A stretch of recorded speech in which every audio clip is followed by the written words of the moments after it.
नमस्कार, मैं हूं डॉक्टर विनय बजरंगी और आज हम दूसरे नवरात्रि के बारे में चर्चा करेंगे।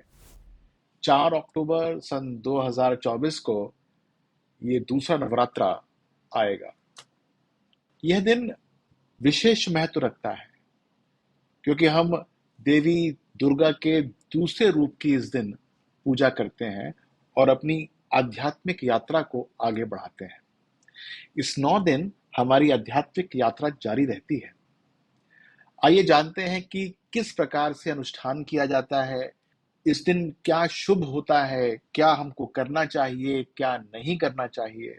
आइए ये भी जानते हैं कि क्या पूजा की टाइमिंग्स हैं, ये भी जानते हैं कि प्राचीन काल में किस प्रकार से इस दिन पूजा की जाती थी, ये भी जानते हैं कि कौन सी आध्यात्मिक कहानियां इससे जुड़ी हुई हैं और ये भी जानने की कोशिश करते हैं कि आज के दिन कौन सा पौधा या पेड़ लगाने से बहुत लाभ प्राप्त होता है।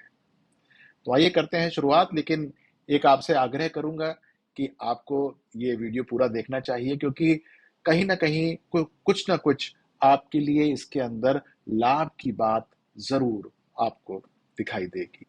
सबसे पहले बात करते हैं पूजा के टाइमिंग की। तो दूसरा दिन है ये, समय नोट कर लीजिए। सुबह 6:18 से 7:25 तक का बहुत अच्छा समय है। इसको ब्रह्म मुहूर्त कहते हैं जिसमें पूजा की जाती है। यदि नहीं हो पाए किसी कारण से तो चिंतित मत होइएगा क्योंकि दोपहर 12 बजे से 12:52 के बीच में भी आप पूजा कर सकते हैं। आज आपको कौन सी देवी का आवाहन करना है? मां ब्रह्मचारिणी का आवाहन करना है। ये तपस्या और भक्ति की देवी है। यदि आप मां ब्रह्मचारिणी की पूजा करते हैं तो आपके मानसिक विकास होना आरंभ हो जाता है, ध्यान की शक्ति बढ़नी शुरू हो जाती है, आपका आध्यात्मिक अभ्यास करवाता है ये दिन। और सबसे बड़ी बात यह है कि आपको एक आत्म अनुशासन में लेके चला जाता है, बहुत लाभ मिलता है। देखिए, मां ब्रह्मचारिणी को अर्पित क्या किया जाता है ये समझ लीजिए। इस दिन आपको चीनी या खांड, फल और जल अर्पित करना चाहिए। जल कोई भी शुद्ध जल हो, उसमें थोड़ा सा गंगा जल मिला दीजिएगा। सारी चीजें पवित्र होनी चाहिए क्योंकि माना जाता है कि ये जो देवी हैं वो पवित्रता को ही बढ़ाती हैं। तो आपको जितना आप पवित्र हो सकते हैं उसको ये और बढ़ा देंगी। मां ब्रह्मचारिणी को सफेद रंग से जोड़ा गया है। आप इनकी फोटोग्राफ देखिए, इनकी मूर्ति देखिए, ये बिल्कुल सफेद साड़ी में आपको नजर आएंगे। किसका प्रतीक होता है सफेद? शांति। ये शांति का प्रतिनिधित्व करता है। पूजा में यदि आप सफेद फूल शामिल कर देते हैं तो वाह क्या बात हो जाती है। मां ब्रह्मचारिणी की जब आप पूजा करते हैं तो आपकी कुंडली के बहुत सारे भाव जागृत हो जाते हैं। भाव का मतलब होता है बहुत सारी सिग्निफिकेशंस जारी हो जाती हैं। आपके अंदर क्या चीजें बढ़ जाती हैं पता है आपको? धैर्य, दृढ़ता, ये बढ़ जाती है। बलिदान करने की क्षमता आ जाती है, तपस्या करने की क्षमता आ जाती है। आप ये समझ जाते हैं कि कौन सी चीज जो है यूं नहीं मिलेगी, ये तपस्या करने के बाद ही प्राप्त होगी। और सबसे बड़ी बात यह है कि इस दिन पूजा करने से मन से जीवन में चुनौतियों पर काबू पाना आप सीख जाते हैं, या फिर आप संकल्प जो है लेना सीख जाते हैं कि किस प्रकार से चुनौतियों का आपको सामना करना है। दूसरा दिन मां दुर्गा का है। आपको अपने जीवन के अंदर सादगी लेकर आनी चाहिए, उसका आवाहन करना चाहिए, दृढ़ता लेकर आनी चाहिए।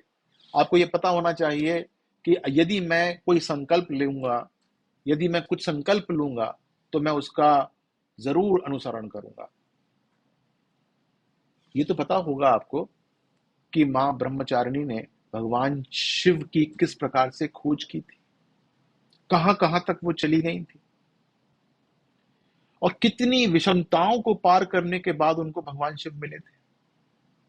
उनकी भक्ति हमें आंतरिक कमजोरियों पर विजय पाने और आध्यात्मिक उन्नति के लिए तैयार करने में सशक्त बनाती हैं।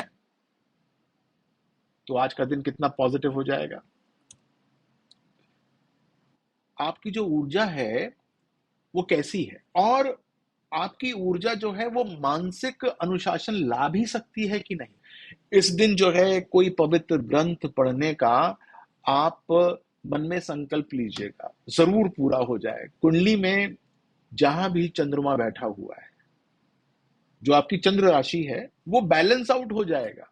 बैलेंस आउट का मतलब यह है कि नेगेटिविटी बाहर निकल जाएगी, पॉजिटिव चीजें आनी शुरू हो जाएंगी। यदि आपके चंद्र चक्र में कुछ परेशानियां हैं, चुनौतियां हैं, तो आपको उसका सामना करने का साहस मिलना शुरू हो जाएगा, क्योंकि मां ब्रह्मचारिणी का यही काम है। यह आपको भावनात्मक स्थिरता देती है और मानसिक स्पष्टता देती है। ध्यान दीजिएगा कि कुंडली के अंदर भी काफी पॉजिटिविटी आपको आनी शुरू हो जाएगी। आप समझ ना पा रहे हो तो एक बार अपनी कुंडली मुझे दिखा दीजिएगा, मैं आपको निश्चित तौर से बता दूंगा कि आपको कैसे कैसे लाभ मिल सकता है। आइए आपको मैं कुछ रिचुअल्स, यानी कि किस प्रकार से आपको क्या करना चाहिए ताकि ये दिन बहुत अच्छा हो जाए, वो बताऊं। सुना तो आपने बहुत होगा, लेकिन हो सकता है कि आप इसका अनुपालन ना करते हो, कि धैर्य होना चाहिए, सहन शक्ति होनी चाहिए, अपनी ऊर्जाओं पे ध्यान केंद्रित करने का आपके अंदर अदम्य साहस होना चाहिए, आत्म अनुशासन होना चाहिए। ये दिन जो है इन सब चीजों को आरंभ करने का बहुत अच्छा दिन है। हो सकता है कि हमने कोई संकल्प लिया हो, पूरे साल लेते आए हों, लेकिन वो पूरा ना हो रहा हो, ऐसा हो सकता है।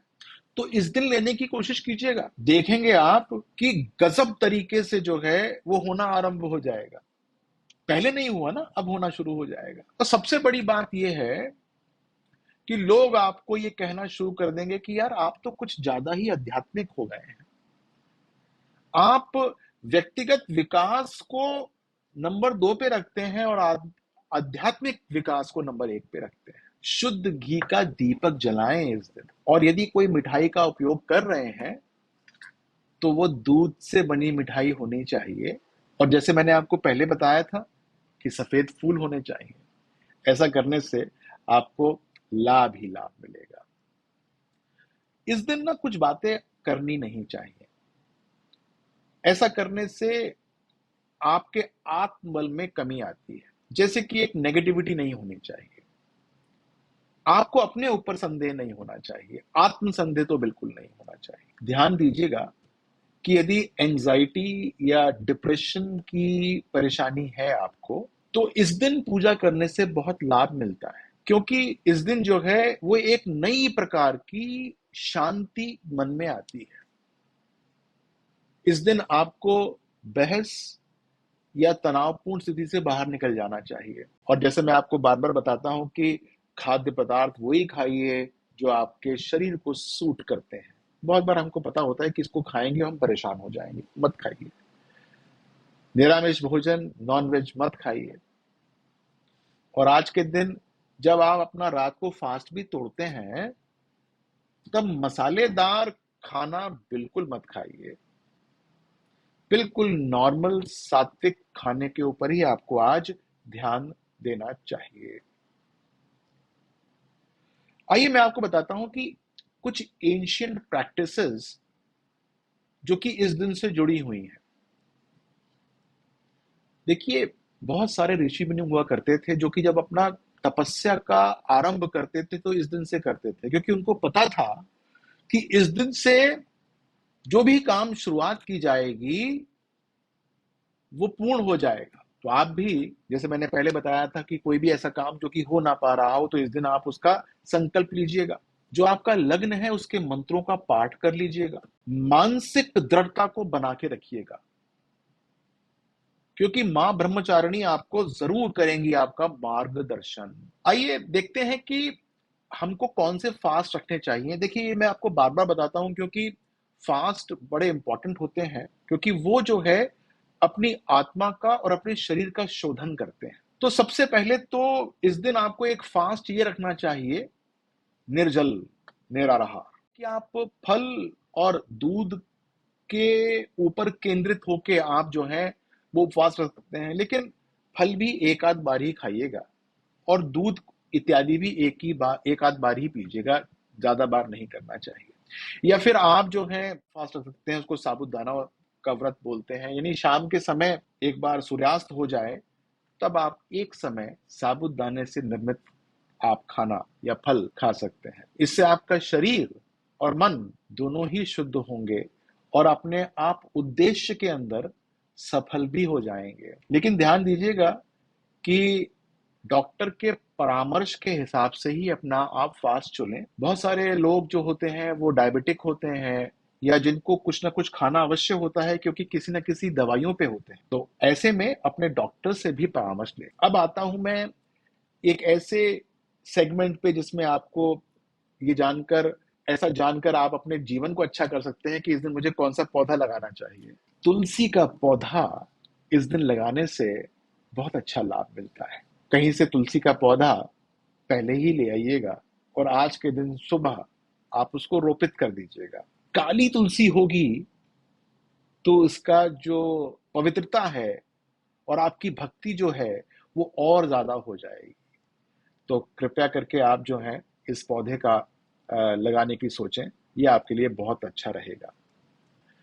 और सबसे बड़ी बात यह है कि घर के अंदर शांति बना के रखनी चाहिए। घर के अंदर ज्यादा हो हल्ला नहीं होना चाहिए इस दिन। गान बजान या फिर रिकॉर्ड प्लेयर या टीवी ये नहीं होना चाहिए। आपस में जो चीखा चिल्ली होती है वो नहीं होनी चाहिए। घर के अंदर सुगंध होनी चाहिए हमेशा, चमेली की या चंदन की। इनसे बनी अगरबत्ती का उपयोग कर सकते हैं। यदि घर के अंदर धुएं से कुछ दिक्कत होती है किसी को सांस की, तो आप शुद्ध घी का दीपक भी जला सकते हैं। और ध्यान दीजिएगा कि उस पे आप कपूर चढ़ाएंगे तो वातावरण को और शांत बनाने में आपको मदद मिलेगी। इस पूरे के पूरे एपिसोड में मैंने आपको दूसरे नवरात्रे का महत्व बताया।